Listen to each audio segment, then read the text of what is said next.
मनुष्य ने अपनी उत्पत्ति के बाद इस पृथ्वी पर सब कुछ कमाया। एक युग में पत्थर से आग निकाल ली और दूसरे युग में विज्ञान के बलबूते पर अंतरिक्ष तक छलांग मार ली। इंटरनेट के माध्यम से दुनिया छोटी कर दी और अपनी सोच से जीवन की समस्याएं चुटकी में हल कर ली। इंसान ने धीरे धीरे अपने भौतिक सुख और विनोद के सभी साधन जुटा लिए, लेकिन इंसान व्यक्तिगत काम, क्रोध, लोभ, मोह, अहंकार, स्वार्थ, जलन और द्वेष से मुक्ति पाने का कोई हल नहीं ढूंढ पाया। दुनिया में आज भी कई भूख से बिलख रहे हैं और कहीं युद्ध के डरावने सायरन बज रहे हैं। कहीं कोई अपने पड़ोसी की तरक्की को लेकर मन ही मन जल रहा है, तो कहीं कोई अपने भविष्य को लेकर डर रहा है। कहीं महामारी का भय, तो कहीं निजी जीवन की व्यथा। मन की शांति कहां है? ये जवाब ना तो इंटरनेट के पास है, ना ही विज्ञान के पास इसका कोई हल है। ऐसे में जहां एक तरफ इंसान दूसरे किसी इंसान के पीठ घुमाते ही उसकी बुराई शुरू कर देता है, जहां पूरा संसार द्वेष, घृणा, तिरस्कार और शत्रुता की आग में जल रहा है, वहां एक ऐसा स्थान भी है जो इस कलयुग में भी सतयुग का पाठ पढ़ा रहा है। एक ऐसी जगह जहां के लोग ऊंच नीच, जाति पाति, धर्म, रंग रूप और धन संपत्ति के आधार पर भेदभाव नहीं करते। एक ऐसा स्थान जो समभाव, समदृष्टि की युक्ति के आधार पर मानव कल्याण की इमारत बना रहा है। इस अशांत व्याकुल मन की शांति और स्थिरता के लिए ध्यान कक्ष उतना ही जरूरी है जितना किसी रेगिस्तान में भटके हुए प्यासे के लिए एक बूंद पानी। यहां डूबते हुए को सिर्फ तिनका नहीं, बल्कि जीवन रूपी समुद्र में स्थिर मन से तैरना सिखाया जाता है। सुख और दुख में सम रहने का तरीका बताया जाता है। भटके मन को रास्ता दिखाया जाता है। ध्यान सिर्फ आंखें बंद करके किसी मंत्र का उच्चारण करने का नाम ही नहीं। ध्यान तो साधन है अंतर्दर्शन का, सहज ज्ञान का। ये साधन है अपने मन के भीतर छिपी शांति को खोजने का, अपने हृदय में प्रेम, सद्भाव और परोपकार जैसे सद्गुणों का विकास करने का। ध्यान साधन है अपने अंदर छिपे व्यक्तित्व को पहचानने का, यानी अपनी अंतरात्मा का गहनता से निरीक्षण करने का, अपने मूल गुणों से दोबारा परिचित होने का। ध्यान माध्यम है निर्विचार हो विश्राम पाने का, सूरत शब्द के पुनः मिलकर एक हो जाने का। मनुष्य को सतयुग यानी कि उस स्वर्णिम युग की विचारधाराओं और सिद्धांतों से परिचित करवाने के लिए ही विश्व के पहले समभाव, समदृष्टि के इस पुण्य स्कूल का निर्माण किया गया है। तो आइए जानते हैं क्या है इस जगह में ऐसा जहां पर आकर जीवन जीने का एक नया नजरिया मिल जाता है। सबसे पहले समझते हैं युगों के बारे में।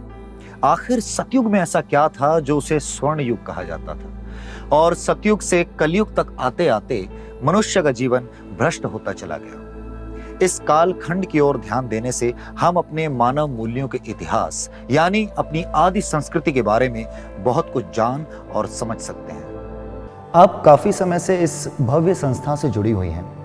आप हमें आसान शब्दों में सतयुग के बारे में बताइए। सतयुग की खूबियाँ और उससे जुड़े हुए पहलुओं पे चर्चा कीजिए।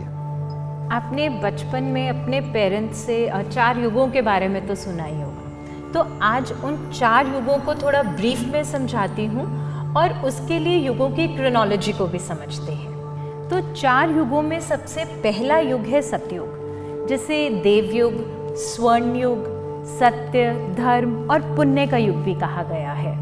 यह एक ऐसा कालखंड, मतलब ऐसा टाइम पीरियड था जिसमें सृष्टि के पालनकर्ता का पूरे विश्व पर साम्राज्य स्थापित था। ईश्वर का मानव प्रकृति के साथ सीधा संबंध था और परमार्थ ही जीवन जीने की प्रणाली थी, जिसे इंग्लिश में हम हाईएस्ट ट्रुथ या यूनिवर्सल गॉड भी कहते हैं। सतयुग में इंसान के अंदर संकल्प यानी इच्छा, कामना, डिजायर्स, इनका कोई स्थान नहीं था। समाज में वर्ण व्यवस्था नहीं थी, मतलब सोसाइटी में कोई डिविजन्स नहीं थे। अमीरी, गरीबी, जाति पाति के आधार पर ऊंच नीच का कोई भेदभाव नहीं था। सब आत्मज्ञान और ब्रह्म ज्ञान अनुसार चलते थे। रूल ऑफ गॉड यानी ईश्वर की हुकूमत ही शासन का जरिया थी। विचार, सद्जबान, एक दृष्टि, एकता, एक अवस्था, निर्मल वृत्ति स्मृति, पवित्र मन, उच्च बुद्धि, उच्च ख्याल और धर्म परायण आचरण और स्वभाव ही उस युग की विशेषता थी। सतयुग में ईश्वरीय ज्ञान, विज्ञान और कला अपने चरम शिखर पर थी और सभी को दीर्घ आयु प्राप्त थी। सभी एक दूसरे के साथ मैत्री भाव से विचरते थे और उस युग में किसी शरीर या तस्वीर की पूजा मानता नहीं थी और ना ही भगवान के इतने नाम थे। हर प्राणी का ही मन मंदिर था और आत्मसत्ता सर्व प्रकाशित थी। एक भाव, एक ख्याल, एक दृष्टि, एक दर्शन। इसी की वजह से ही इस युग को स्वर्ण युग के नाम से भी जाना गया है। सतयुग के बारे में तो आपने हमें संक्षिप्त में काफी कुछ बता दिया।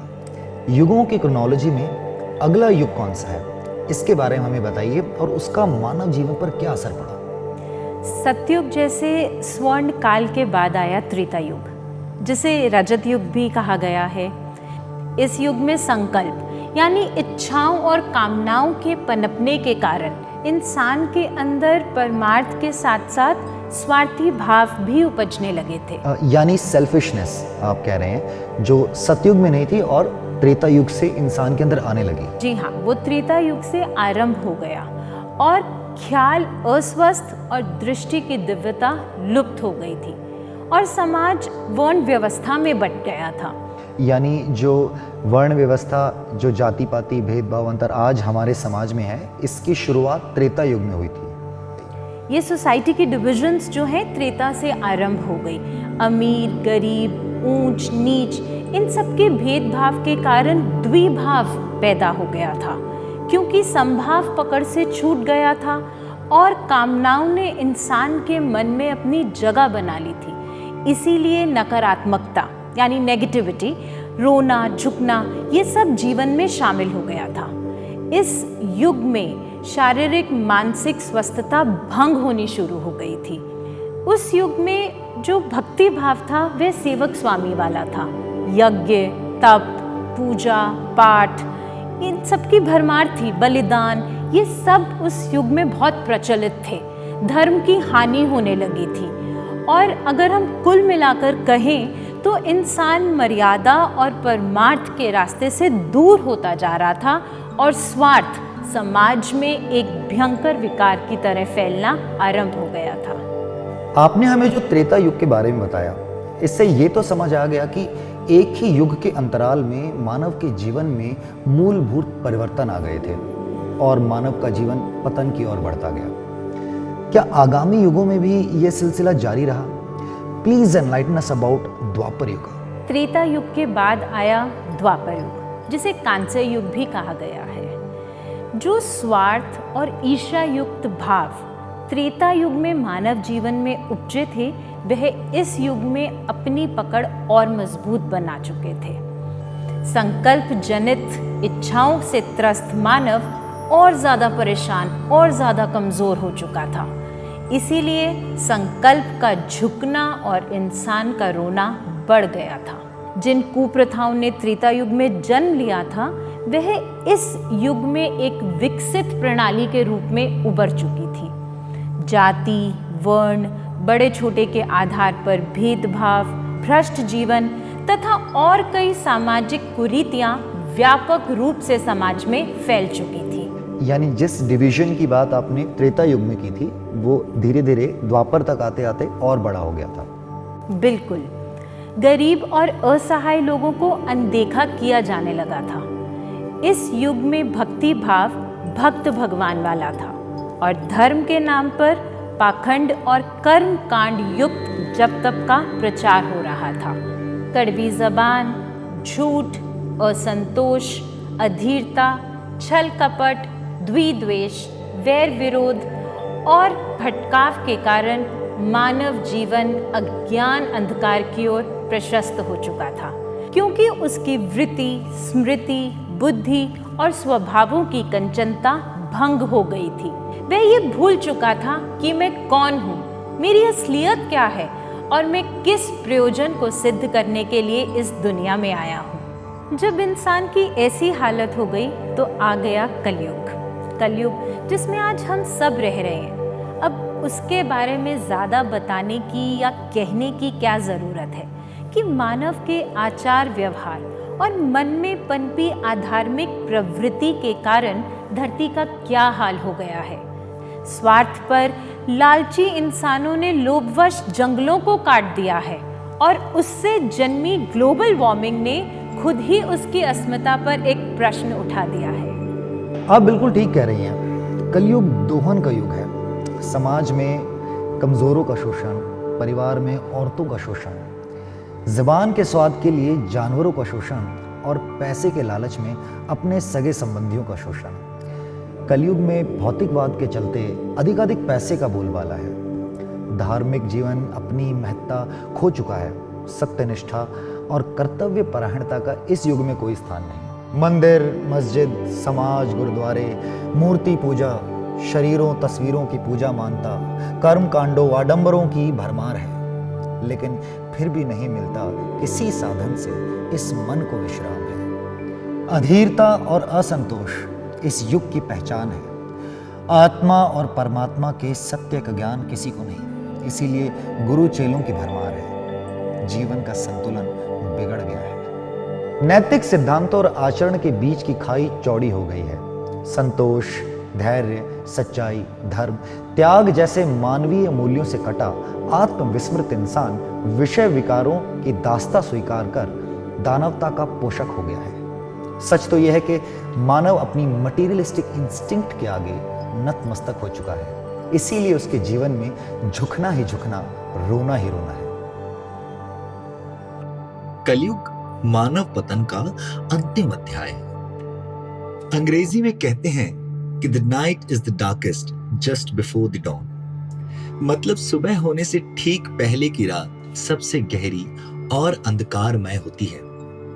कितनी सुंदर, कितनी विशुद्ध, कितनी ज्योतिर्मय है वो ज्ञान में सुबह, जिसमें समभाव का सूरज उदय हो रहा है। समस्त मानव जाति को इस सूर्योदय का भान कराने हेतु ही निर्माण किया गया है सतयुग दर्शन वसुंधरा का, अर्थात पृथ्वी पर ऐसा स्थान जहां से सतयुगी संस्कृति व आचार संहिता का दर्शन करा उस स्वर्णिम युग में प्रवेश पाने हेतु सबको स्वतंत्र रूप से तैयार किया जाता है। साडा है सज्जन राम, राम है कुल जहान। God is our beloved friend and he is omnipresent।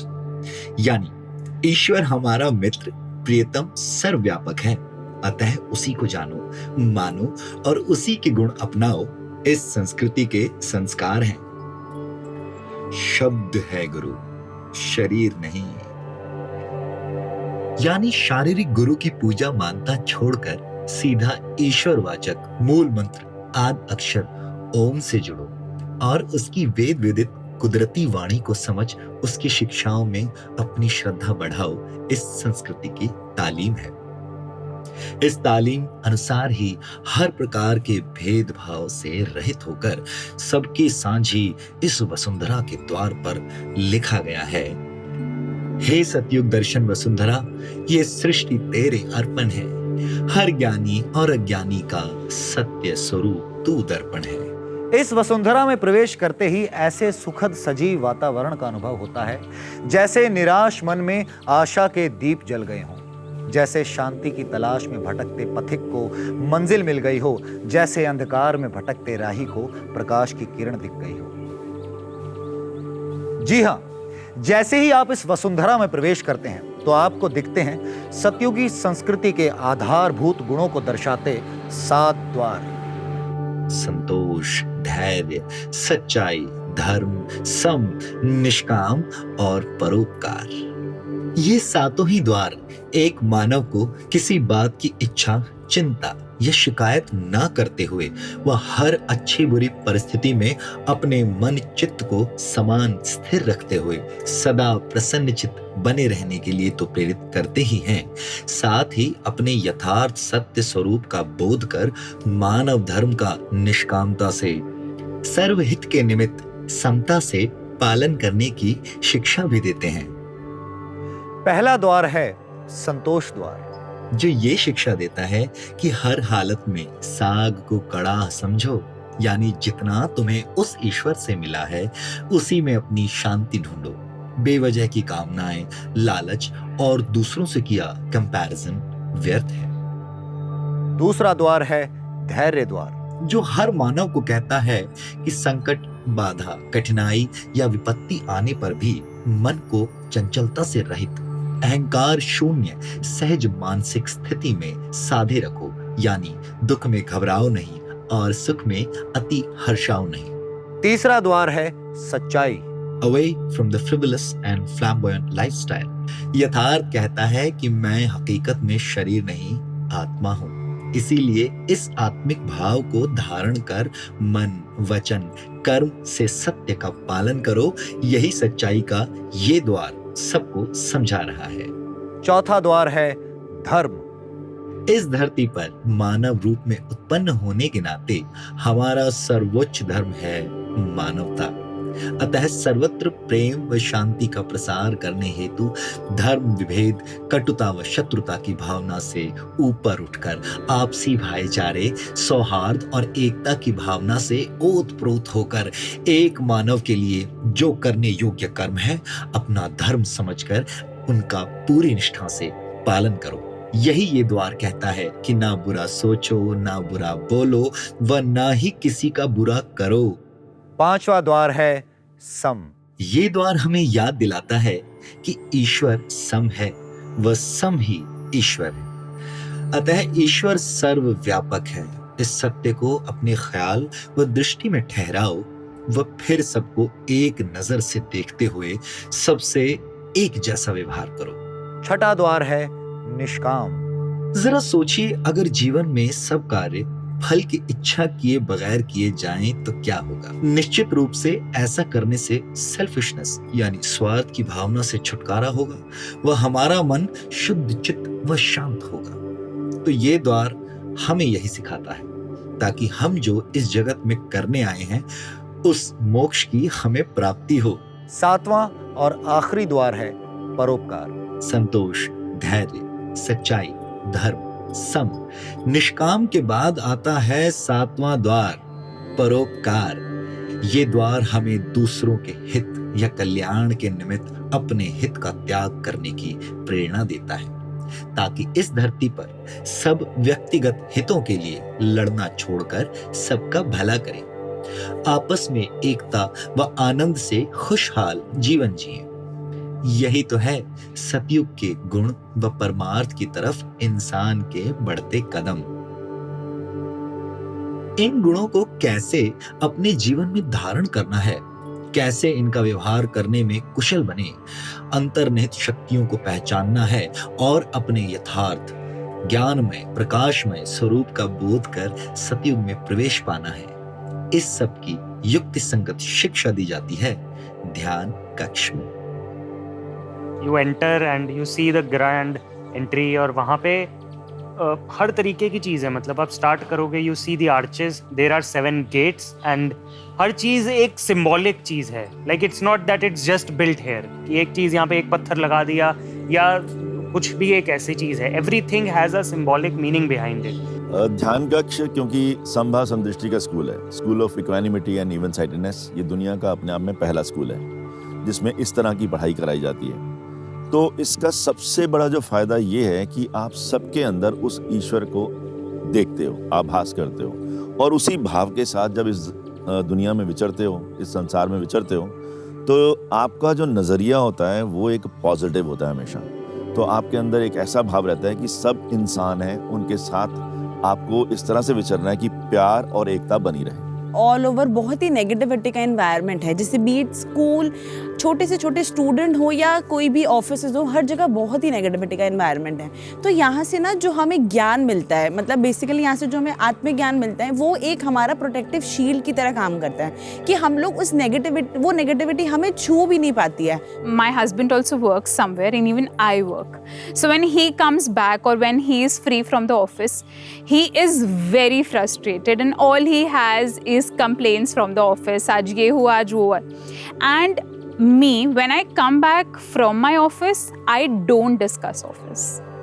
I am for my home. I am all there for my people. I don't discuss that. So I think this thing has actually brought work-life balance also in my personal life.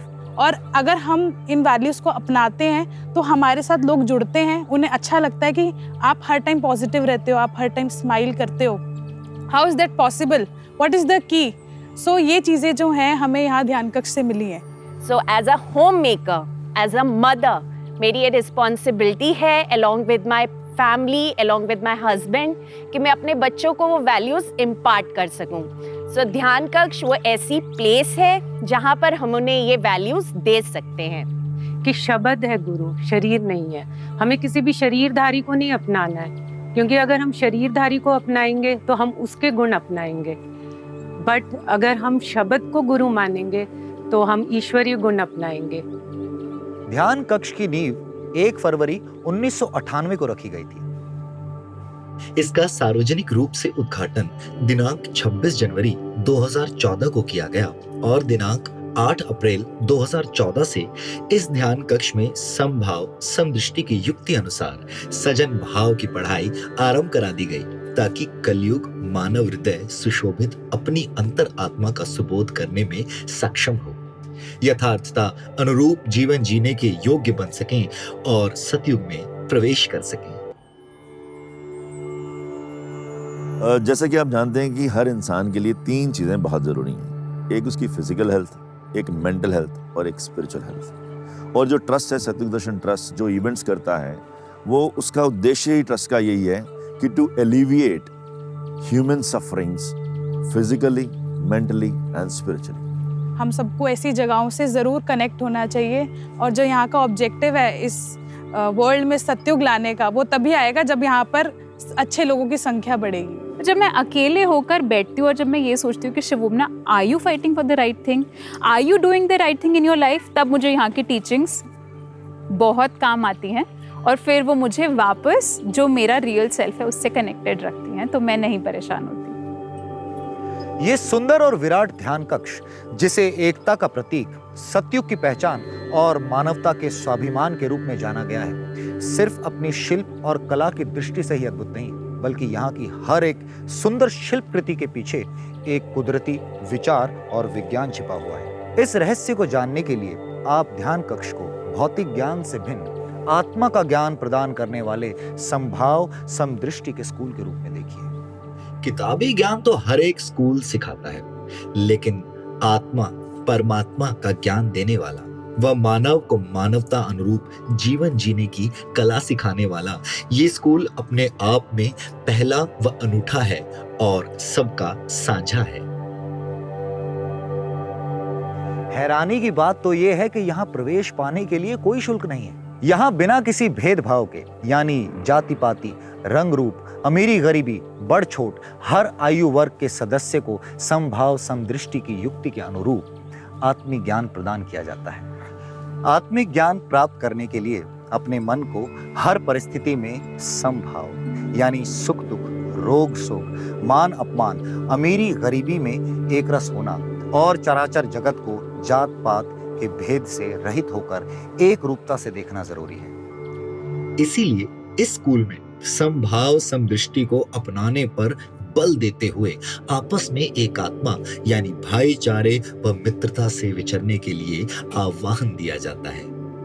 इसमें प्रवेश करने के पश्चात आप मानेंगे कि इसका architecture मन को मोहने वाला तो है ही, साथ ही असीम शांति और ज्ञान प्रदायक भी है। ध्यान कक्ष में प्रवेश की परिसीमा के अंदर स्थित इन 4 स्तंभों का अद्भुत नजारा गौर से देखिए। प्रथम स्तंभ पर सुशोभित है शंख। ये शंख आद पवित्र ध्वनि का सृजक है। वह सृष्टि रचना के आधारभूत पंच तत्वों को प्रदर्शित करता है। ये कह रहा है कि हे मानव, देह के मोह और लगाव से उभर, अपनी आत्मिक ऊर्जा को चाहो और व्याप्त नाद सृष्टि की ऊर्जा के साथ एकाकार कर विजय का डंका बजा दे।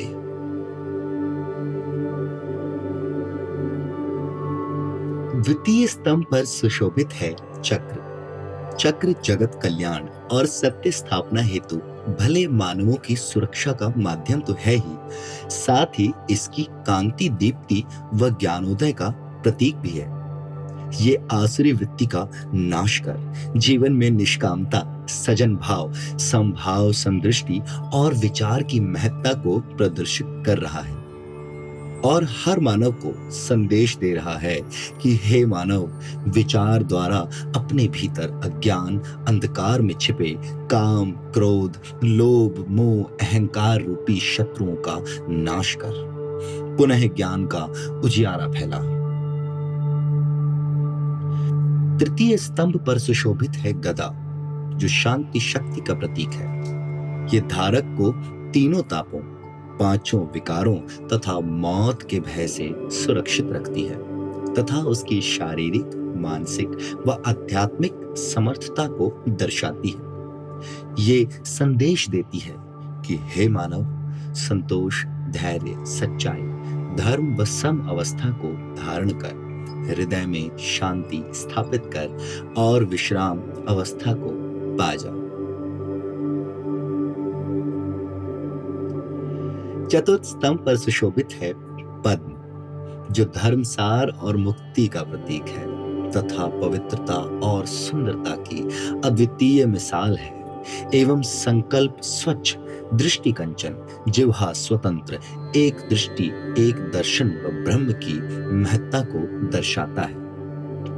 ये हम सबको संदेश दे रहा है कि हे मानव, संसार में विचरते समय अपने इरादे और दृष्टि को पवित्र व निष्कपट रख अकर्ता भाव में स्थित हो जा और ब्रह्म के साथ ब्रह्म होने का पराक्रम दर्शा।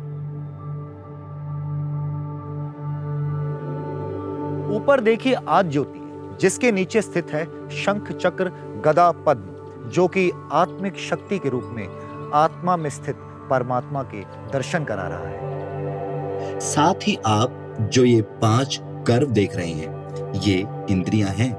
These 5 curves represent our 5 senses, जो कि अंतःकरण को दर्शा रही हैं। यदि ध्यान पूर्वक इस संरचना को समझो तो आपको लगेगा कि हमारे शरीर व इस ध्यान कक्ष में इसी व्यवस्था द्वारा चेतन शक्ति ग्रहण करने की प्रक्रिया चल रही है। मध्य में स्थित है हरे, नीले और आसमानी रंग की तिरंगी पट्टी, जो कि क्रमशः धरती, जल और आकाश का प्रतीक है।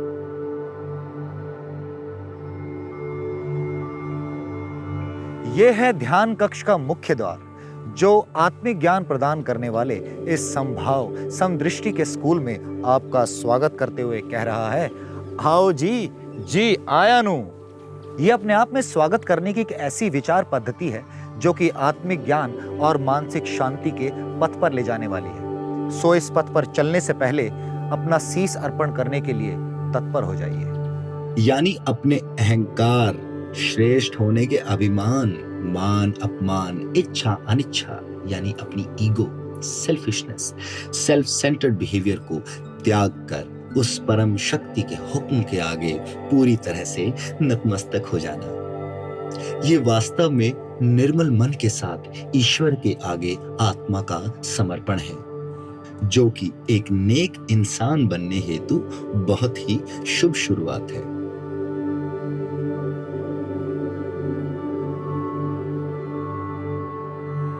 शंख, चक्र, गदा, पद्मधारी, हरिओम नमो नारायण, नमस्कार निंग, नमस्कार निंग, नमस्कार निंग। आगे है वाटर बॉडी, जो कि फुवारों के चलते बहुत ही मनभावन लगती है और सहज ही प्रतिदिन आने वाले पर्यटकों को मंत्र मुग्ध कर देती है।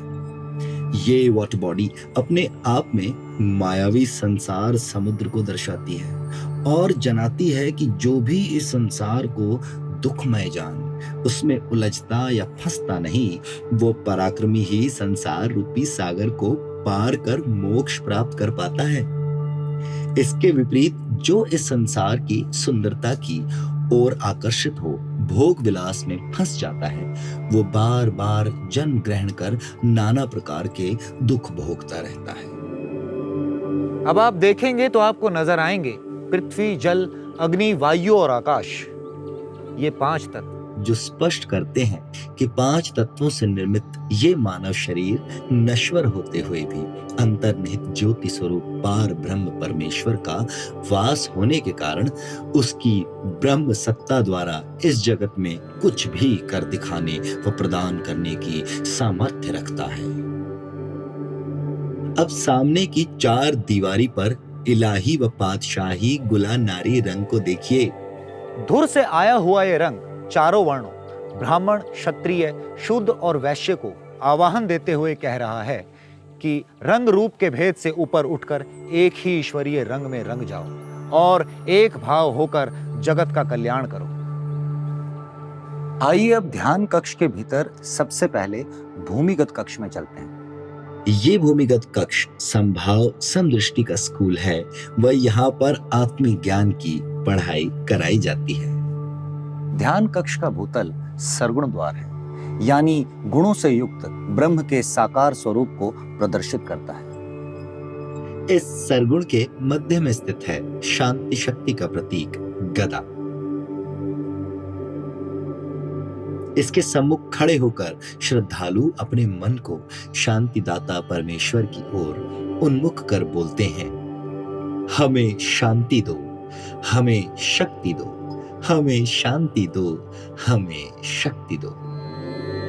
ऐसा करने से उन्हें अपने हृदय में असीम शांति का अनुभव होता है। अब नजर घुमाते हैं सरगुण द्वार के भीतर चारों ओर लिखे फरमानों पर, जिन पर स्पष्टता से लिखा गया है कि सत वस्तु में क्या होता है और इस श्रेष्ठ युग में प्रवेश पाने हेतु एक इंसान को क्या करना होगा।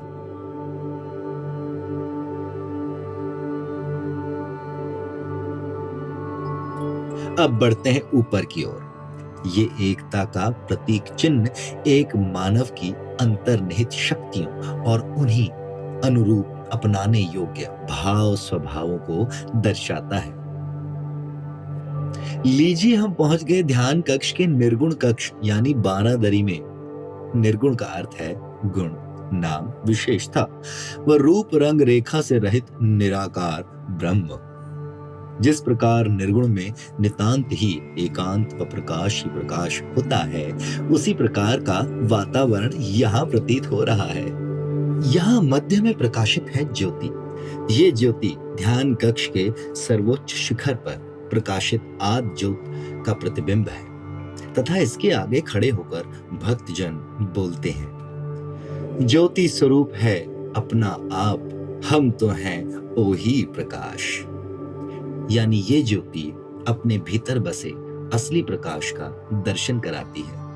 इस ज्योति के ठीक ऊपर यानी मध्य में बना हुआ सूर्य प्रकाश का मूलाधार होने के नाते ये सूर्य मानव की आत्मिक ऊर्जा के स्रोत को जना रहा है और ये संदेश दे रहा है कि हे मानव, स्थिर ध्यान दृष्टि द्वारा आत्मा में व्याप्त परमात्मा रूपी सूर्यों के सूर्य के प्रकाश को ग्रहण कर अपने अलौकिक स्वरूप को समझ व सरगुण निर्गुण के खेल खेलते हुए निर्वाण अवस्था को प्राप्त हो विश्राम को पा जा। अब निर्गुण कक्ष में चारों ओर लिखे हुए संदेश व फरमानों पर भी नजर डालते हैं।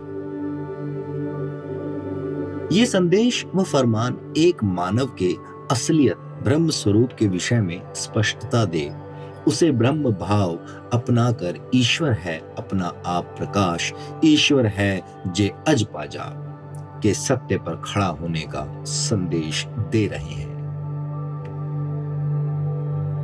ये है ध्यान कक्ष की संपूर्ण शिल्प कला और उससे जुड़ी शिक्षाओं का संक्षिप्त विवरण।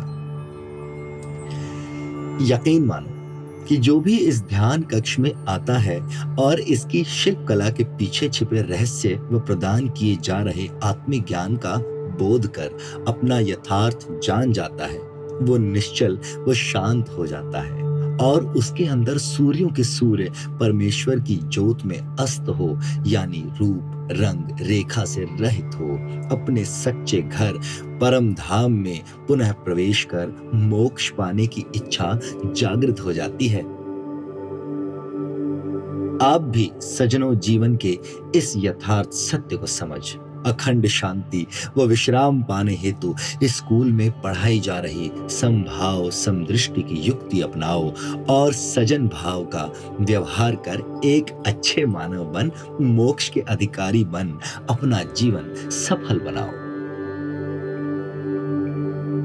यहाँ आपको बता दें कि ध्यान कक्ष में आप सप्ताह में किसी भी दिन आ सकते हैं और यहाँ आकर इसके महत्व और जीवनदायक उपयोगिता से परिचित हो अपने जीवन को एक नया मार्गदर्शन दे सकते हैं। इसी के साथ आप यहाँ अपने दोस्तों परिवार या कभी अकेले आके ही यहाँ के बेहद खूबसूरत मैजेस्टिक और मैग्निफिसेंट दृश्य को अपने फोन के कैमरे में कैद कर सोशल मीडिया पे अपने दोस्तों को अचंभित भी कर सकते हैं। यहाँ पर ध्यान कक्ष के पूरे ऑल अराउंड बहुत सारे फ्लावर्स हैं, बहुत ही ब्यूटीफुल ग्रीनरी है एंड फाउंटेन्स लगे हुए हैं, तो यहाँ पर फोटोज भी बहुत अच्छे आते हैं। ये तो अपने आप में अद्भुत है, अविस्मरणीय है। जो इसका नज़ारा देखना चाहता है उसको यहीं आके देखना पड़ेगा। जो बर्ड्स की चर्पिंग है शहर में आजकल नहीं मिलेगी आपको, पीकॉक्स मिलेंगे आपको रास्ते में, कहीं नहीं दिखते। तो एक ऐसा flora and fauna is also created here कि जो आपको एक सेकंड के लिए your first impression would be कि you are away from the regular hustle and bustle जो रोज की जिंदगी है, जो रोज चल रही है। क्योंकि जब हम गूगल पर इसको देखते हैं तो गूगल पर आपको कुछ और नज़र आएगा, यूट्यूब पर कुछ और नज़र आएगा, लेकिन अगर वास्तविकता में इसका अनुभव करना है तो वास्तविक अनुभव तो इस यहाँ पर आकर ही होगा इसका। चाहे आप इसकी आउटलुक देख लें या इसके अंदर जाकर देख लें, आपको अद्भुत ही नज़र आएगा। ये अपने आप में सच में अविस्मरणीय है।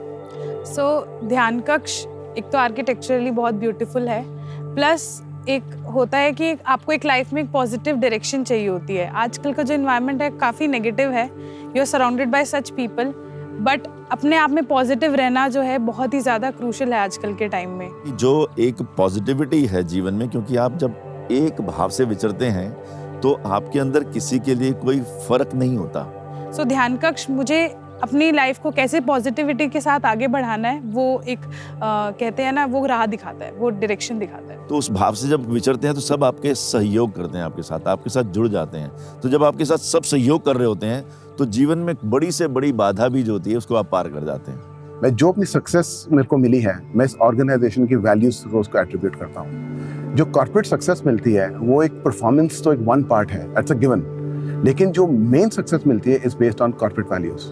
When we hire people at senior level, we look at their values, their commitment to the organization. And वो corporate values are rooted in the basic values जो ये institution सबको preach करता है। जो human values हैं, they are the basis of all the values in the world. ध्यान कक्ष की आर्किटेक्चरल ब्यूटी विषय में इतना कुछ जानने के पश्चात आपके मन में अब अवश्य ही ये जिज्ञासा उत्पन्न हो रही होगी कि यहाँ किस प्रकार की एक्टिविटीज होती हैं जिसमें भाग लेकर हम परिवार सहित यहाँ से जुड़ सकते हैं। तो जानिए। एनसीआर के स्कूल कॉलेजों के बच्चे अपने प्रिंसिपल व अध्यापक गणों के साथ अक्सर शोर गुल के वातावरण से दूर यहाँ पर आते हैं और अपना नैतिक मार्गदर्शन करने के साथ साथ पिकनिक का आनंद भी उठाते हैं। इसी तरह विभिन्न सोसाइटीज, कॉर्पोरेट, डॉक्टर्स, एनजीओस, योग, साइकिल व गेम ग्रुप्स आदि के सदस्य व विदेशी भी यहाँ पर मानसिक शांति प्राप्त करने के लिए आते हैं और अपना सारा दिन हंस खेल कर बिताकर आनंद की प्राप्ति करते हैं। साप्ताहिक रूप से विदेश से आने वाले फॉरेनर्स भी यहाँ के शांतमय वातावरण व शिक्षाओं को प्राप्त कर काफी एंजॉय करते हैं। यहाँ आने वाले हर नव आगंतुक को एक गाइडेड टूर दिया जाता है। इस गाइडेड टूर के लिए आपको www.dhyankaksh.org पर जाकर या ध्यान कक्ष के मान्य टेलीफोन नंबर पर जाकर अपनी विजिट बुक करवानी होती है। उसके बाद जब भी आप ध्यान कक्ष आते हैं तब आपको एक गाइड उपलब्ध कराया जाता है। गाइड आपको बहुत ही रोचक ढंग से ध्यान कक्ष से जुड़ी तमाम शिक्षाओं और आर्किटेक्चर के बारे में बताता है। आने वाले लोग ध्यान कक्ष में जो भी सुनते और अनुभव करते हैं, अगर वो उन आध्यात्मिक शिक्षाओं को अपनी दैनिक दिनचर्या का अभिन्न अंग बनाना चाहते हैं, यानी प्रैक्टिकल जीवन में उतारना चाहते हैं, तो विभिन्न ऑनलाइन व ऑफलाइन कक्षाओं के माध्यम से उनके लिए यहाँ पर कक्षाओं या वर्कशॉप्स का आयोजन किया जाता है। तात्पर्य ये है कि नैतिक उत्थान व आध्यात्म में रुचि रखने वाले व रेगुलर आने वाले स्कूली कॉलेज के बच्चों या अन्य सदस्यों के लिए यहाँ पर क्रमबद्ध तरीके से आत्मिक ज्ञान प्रदान करने की व्यवस्था विभिन्न कक्षाओं के रूप में की गई है। ध्यान कक्ष की एक क्रियाविधि है साप्ताहिक सत्संग, जो कि प्रति रविवार सत्संग हॉल में आयोजित की जाती है। प्रतिवर्ष राम नवमी के अवसर पर यानी माह चैत्र के वार्षिक उत्सव पर आयोजन किया जाता है। ये आयोजन 4 दिन तक चलता है। इस दौरान देश विदेश के विभिन्न भागों से सभी वर्गों के हजारों भक्त, अनुयायी व सदस्य स्वयं को आध्यात्मिक प्रकाश से सराबोर करने के लिए भाग लेते हैं।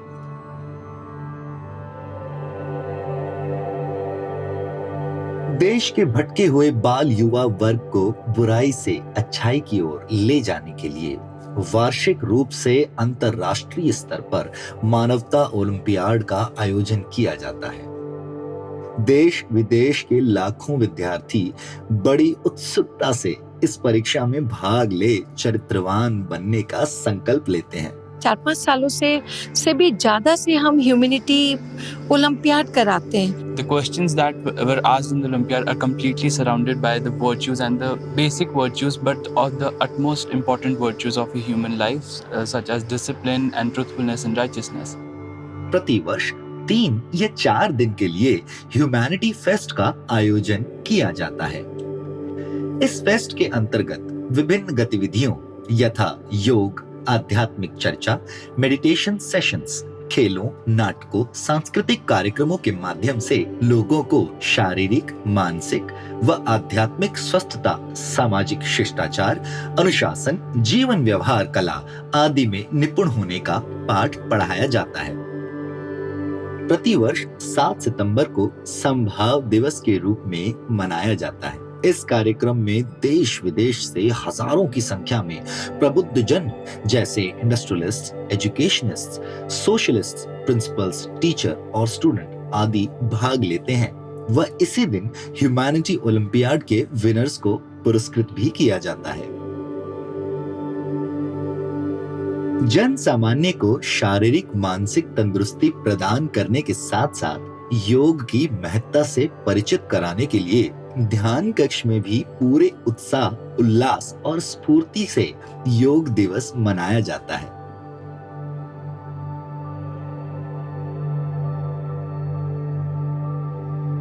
एक इंसान सच्चे इंसानों की संगत, सहायता और सौहार्द में जितना फल फूल सकता है, शायद अकेले जीवन में उतना संभव नहीं हो पाता।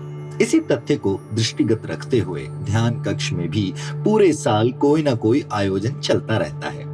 ध्यान कक्ष में प्रदान की जा रही शिक्षाओं को आत्मसात करने वाले लोग आपस में भाईचारे, प्रेम, एकता, आत्मीयता के भाव को मजबूत करने के लिए प्रमुख आयोजनों व त्योहारों को सहमदयता की भावना से एक साथ मिलकर उत्साह पूर्वक मनाते हैं।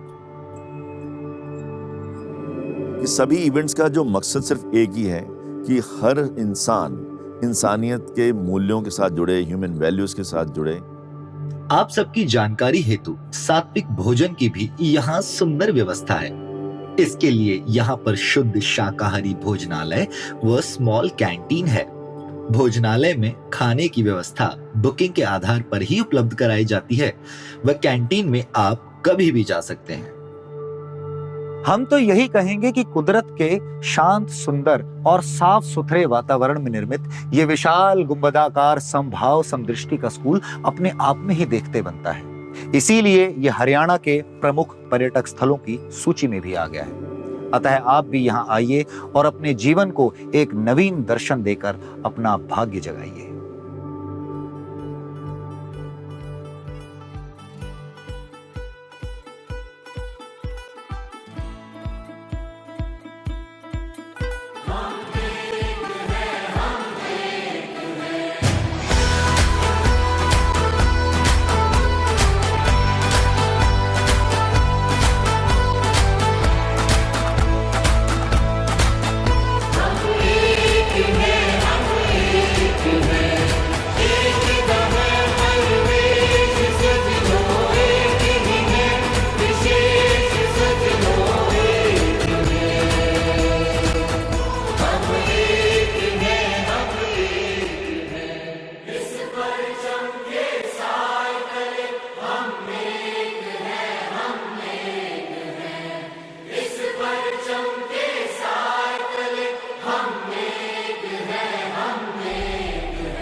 अगर आप ध्यान कक्ष की फिलॉसफी और टीचिंग्स के बारे में जानना चाहते हैं या ध्यान कक्ष की भविष्य की गतिविधियों के साथ जुड़ना चाहते हैं तो आप हमें हमारे social media handles Facebook, Twitter, YouTube और इंस्टाग्राम पर फॉलो कर सकते हैं।